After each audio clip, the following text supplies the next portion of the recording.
Hi there. Good morning, everyone. This is Fitzrabin. I want to share with you this morning an insight that I think is just so powerful and so valuable. It was born in a coaching session yesterday with a successful entrepreneur who owns a business and is doing well. He's a husband, he's a father of 5, and a very deep soul.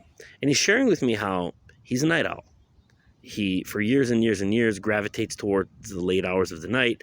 He loves to stay up and do things then and gets up late. And he would like to shift his schedule. He would like to get to bed early, get up early, early to bed, early to rise. He's tried it before. It hasn't worked. And he's starting to just consider the possibility that maybe it's just, it's a personality type. It's not really changeable. It's not something to keep working on. It's not something to dream about. Maybe he should just move along from those aspirations because it never really worked. And I said to him, I used to be the same way. For years, decades and decades and decades, I'd go to sleep 2, 3 in the morning. And it wasn't just that I'd go to sleep 2, 3 in the morning. It's not like it was like a bad habit that I hated or resented or was trying to kick. To the contrary, I loved it. I'd come to life then when the whole world was quiet and fell asleep, and I would just take out my books and start to learn and write and read or just think, whatever it was. I loved it. It was invigorating to me. It was vitalizing to me. Not only that, but I even developed a philosophy out of it. For me, it was a form of defiance, because I don't like when the world or society or a culture imposes on me a system and a structure. You got to be in bed at night. You got to be up during the day. Never liked that. I like to defy that. I like to be free. I like to do things my way. So for me, it was a love on every level. There was freedom in it. There was fun in it. There was productivity in it. There was joy in it. And that's how it was for me for many, many years.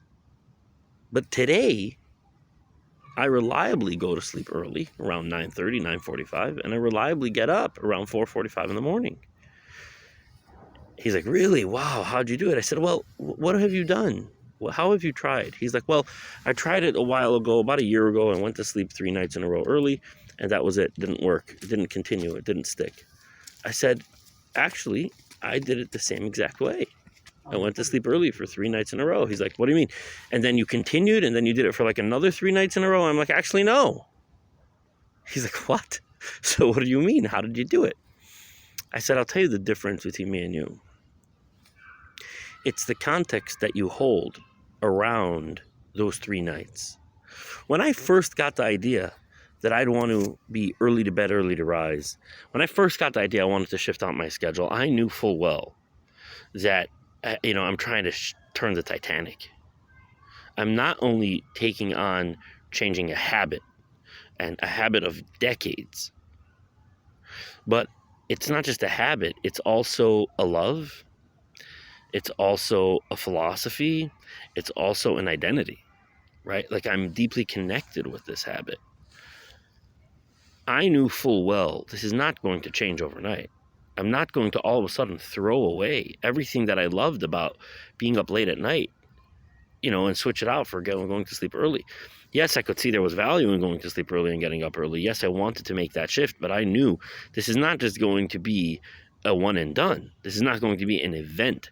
One big show of willpower or force is just not going to cut it.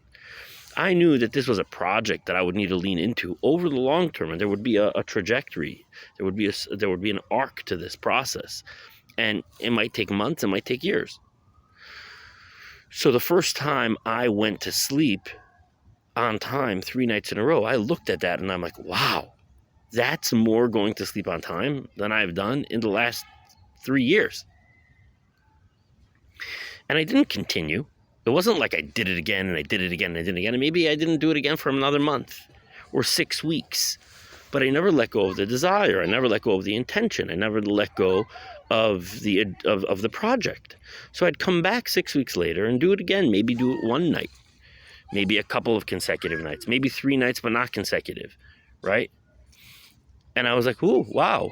So now, in the last 6 weeks, let's say the first 3 nights, plus these couple of nights, ooh, wow, that's more than I've done in any 2-month period of my life.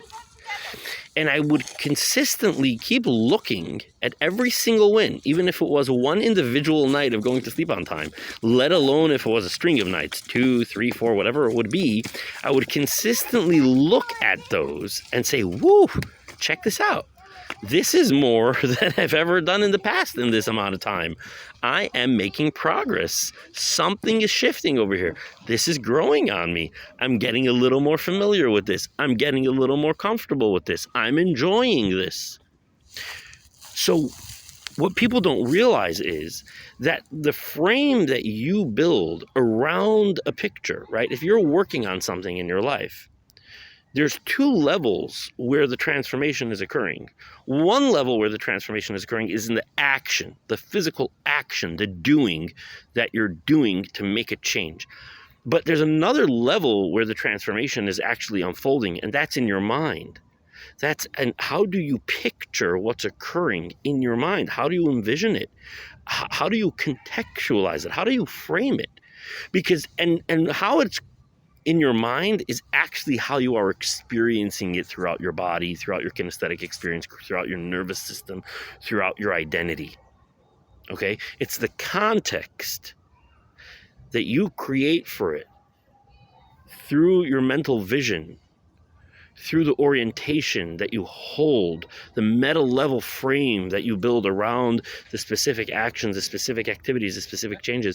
That's really what's rippling through your whole identity, your whole state of being, your whole body. That's really where the transformation is occurring. If you can think about it this way, the action creates change, but the framing that you hold around the action creates transformation. So I said to him, that's the difference between me and you. I also started with 3 nights in a row, and not even another 3 nights in a row after that, and not another 3 nights. No, it was sporadic. It was occasional, but that was all fine because I held a frame around it that saw each individual win, let alone a string of wins, as a piece of the puzzle, as a building of a structure. Right? If you think about it, if you want to build a wall and you just put 1 brick down and then you walk away and you don't do anything to build the wall for another 6 months, when you come back, there is 1 brick less to put down. So you've done something, right?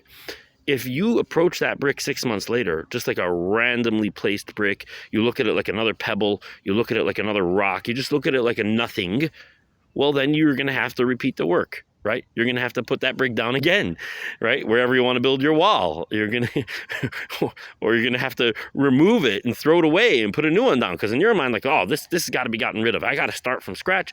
I got to put down fresh bricks, right? So you're just going to do double work for that brick. But if you look at that brick and you say, wow, I put that brick down 6 months ago. There it is. That's 1 brick less. I'm going to build on it.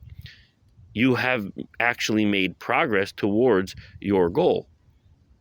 So that was the takeaway. The takeaway is so often we think of projects that we're working on, changing habits, creating something in our life, whether that's internal, a state of mind, or an experience, or that's material. Maybe that's something with your schedule. Maybe that's something with weight. Maybe that's something with money. Maybe that's something with your leadership. Maybe that's something with your business, whatever it is, or something spiritual, whatever it is. We often think of it at one and done. We often think of it in this very rigid binary way. And if it doesn't work the first time, and we just walk away. If it doesn't work the second time or third time, we for sure walk away. Instead of actually holding a longer term vision and seeing each one of the attempts not just as an attempt, but as an actual piece of the future vision, as an actual piece of the puzzle, as an actual piece of the goal. When you look at it that way, it actually creates more of it. When you hold that frame, it pulls you in. You're going to come back a little more often. You're going to celebrate the wins a little more deeply. And as you continue to dance in between doing it a little more often, doing it a little more frequently, enjoying it more, celebrating it more, and this recipe between how you view it and how you experience it and how you celebrate it and doing it it intensifies, and it comes to a crescendo where over 2-3 years, you're an entirely different person. You've literally changed out your whole modus operandi, and you've achieved your goal. That was what he was able to see for himself. And that's how I literally have changed from being someone who identifies as a night owl and as a chaos junkie and as wanting to, someone who thrives off of defying the system of the world, of sleeping at night, being up at day, to someone who reliably goes to sleep on time, gets up super early, and enjoys the wee hours of the morning. So you want to be looking at projects that you've got going on and really looking at what is the frame that you're holding around your wins. Are you holding a frame that creates more of what it is that you want? Or are you holding a frame that stunts and blocks what it is that you say you want? Sending love. Hope this is valuable to you. Bye-bye.